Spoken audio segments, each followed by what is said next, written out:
It is Troop Finance Tracker 3.0 because we have added a Families tab. Hopefully this is helpful and hopefully even more functionality will be added. So this Families tab, first of all, in the beginning we have a spot for families. If you have a family with more than one last name, I usually do the youngest girl's last name and then slash with any other last names as well.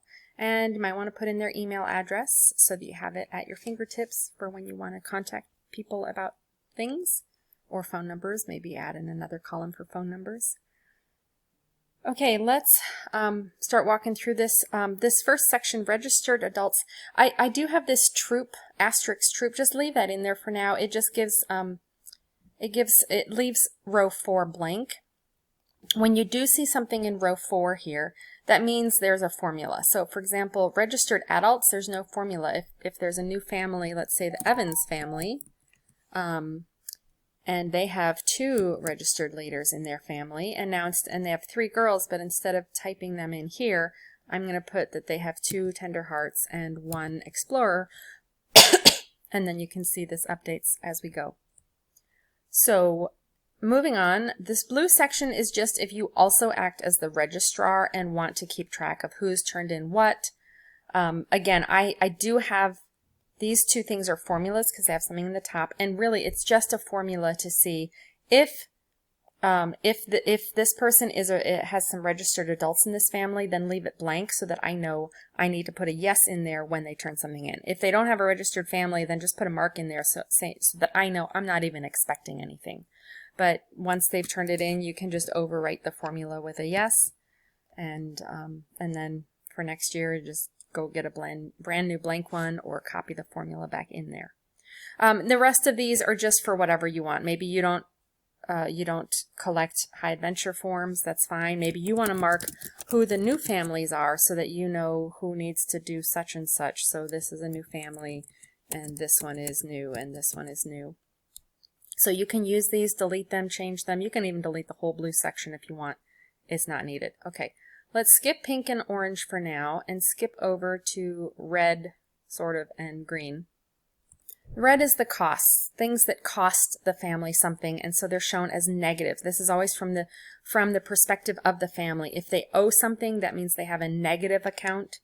If they have if they've paid for things, then they should be at 0, or if they paid even more than they need, or they got a scholarship, then they might even have positive. So national registration fee is a negative against them. The program support fee is negative. Uniforms, maybe this was a Pathfinder package, so she paid $35.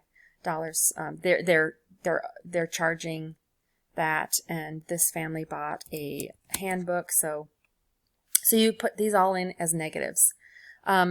Again, you can delete any of these things. You could even delete maybe national program support fee. Maybe you don't charge that to you just absorb the cost in other things, so that you don't need to charge that to the families, and just delete that whole column. Now I will show, this is a formula because it's based on, if we look up here, H5, well, what's H5? That is the number of registered girls. So if H5 is equal to 1, then you need to charge them $30. If it's to 2, then it's $60, and greater than 2, 3 or more, then the sister cap kicks in, and it's $75. And if it's anything else, then just, yeah. All right, so that's what this is for.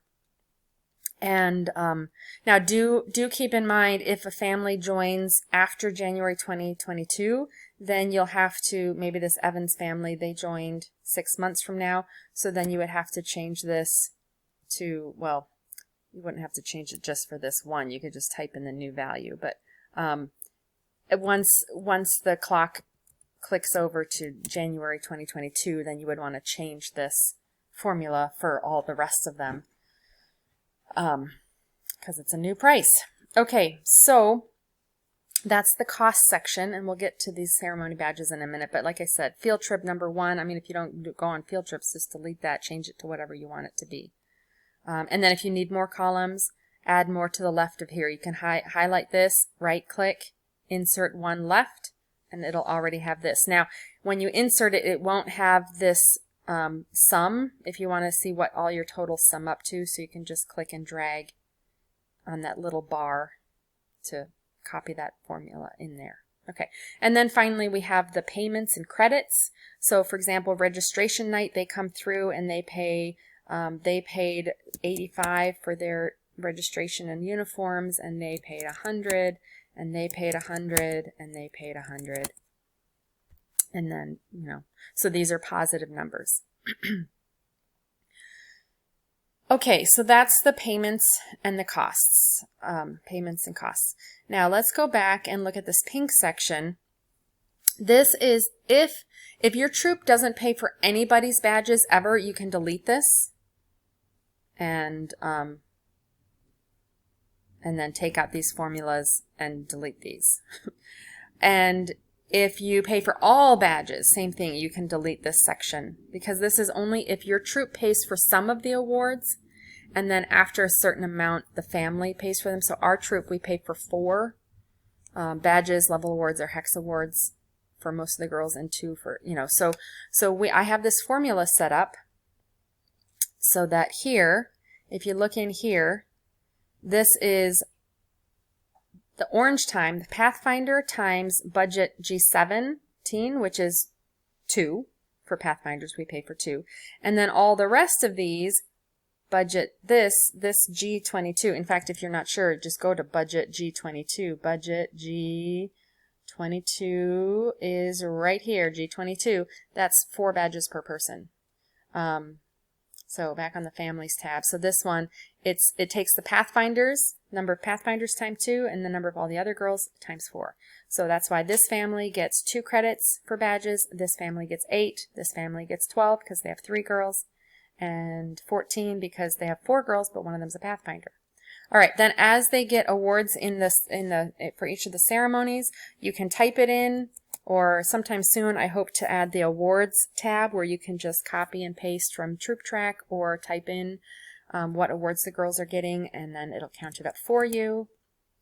And so as you type stuff in, then their credits go down, and throughout the year, as they get more and more badges, their credits go down. All right, so same thing for the service stars. So now let's go see what happens here. So ceremony badges, what it does is if they're not getting any fall ceremony badges, then it just gives this little mark, okay? If they are getting some, then it takes value text, whatever. That's just to make sure that it forces it to be a number. You can't multiply by a value, by a letter. But if we go back to the budget, that would be the $375 that my troop charges parents for badges instead of $325, because we want to factor in shipping and tax.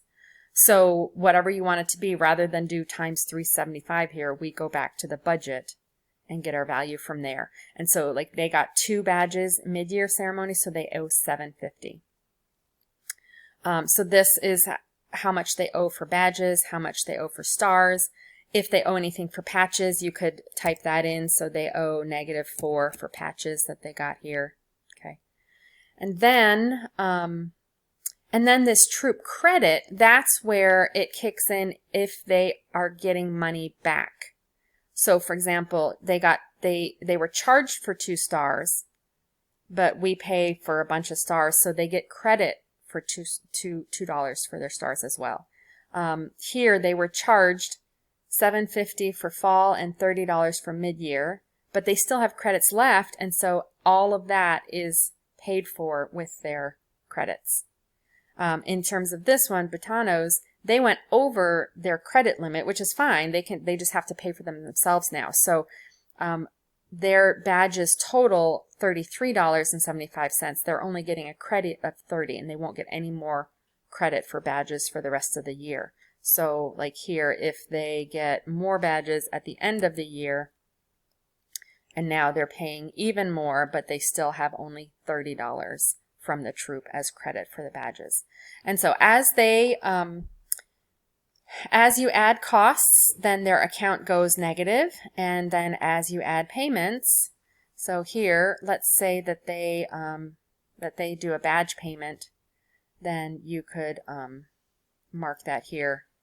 Maybe they even pay $30 just to get ahead. So now they actually have a credit of $350 because they just gave you a 20 and a 10 And they said, just put it in my account. So, all right, so that's how that works. That's how this pink section works. And again, anything, if you are different than ours, then you would change that here is where you change those numbers on how much you pay for. And then that will change how much they're charged here and how much credit they receive. Well, how much they're charged depends on, again, this value right here. Maybe you'd only do $350. Okay. Finally, let's talk about the fundraising section.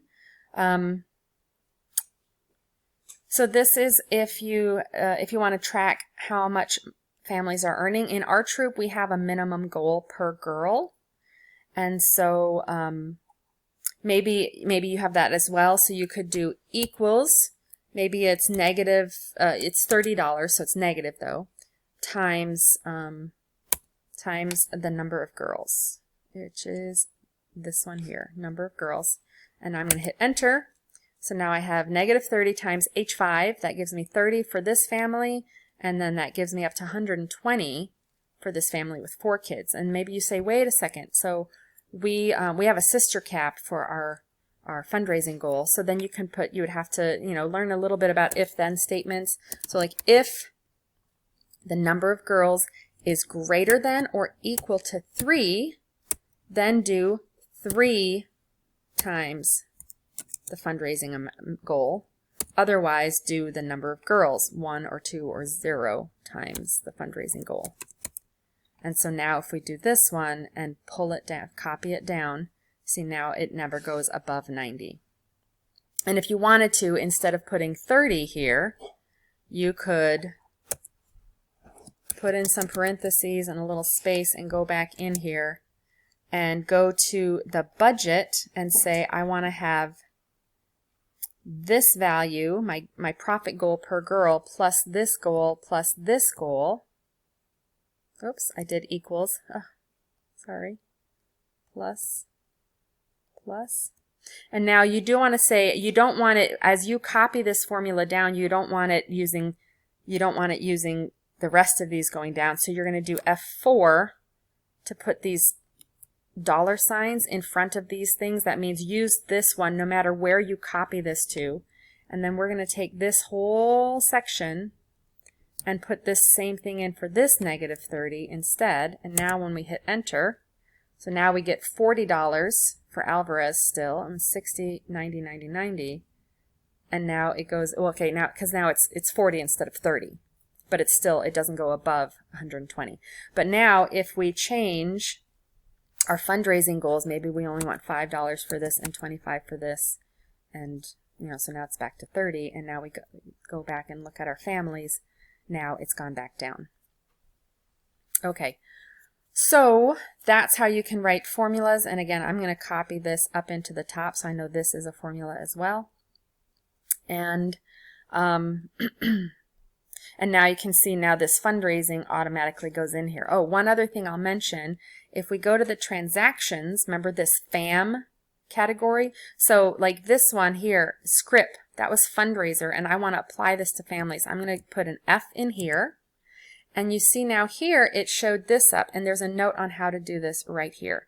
So now I'm going to Control C to copy this, and I'll go to my families. And now my fundraiser transaction, I'm going to do I don't want to do Control V because that pastes in the formula. I don't want the formula. I just want the value. So Control plus Shift plus V, and I get my value in there. And now I can say Chopra's brought in $20 from that fundraisers, and Devon's brought in $17.50. And now you can see their fundraising goals have gotten closer to 0 because they're making money. And then if they do another fundraiser, let's say they do a really good fundraiser and they bring in $200 each, now you can see these two families still owe, but these two families went way above their goal and they actually brought in extra. So that is the families tab.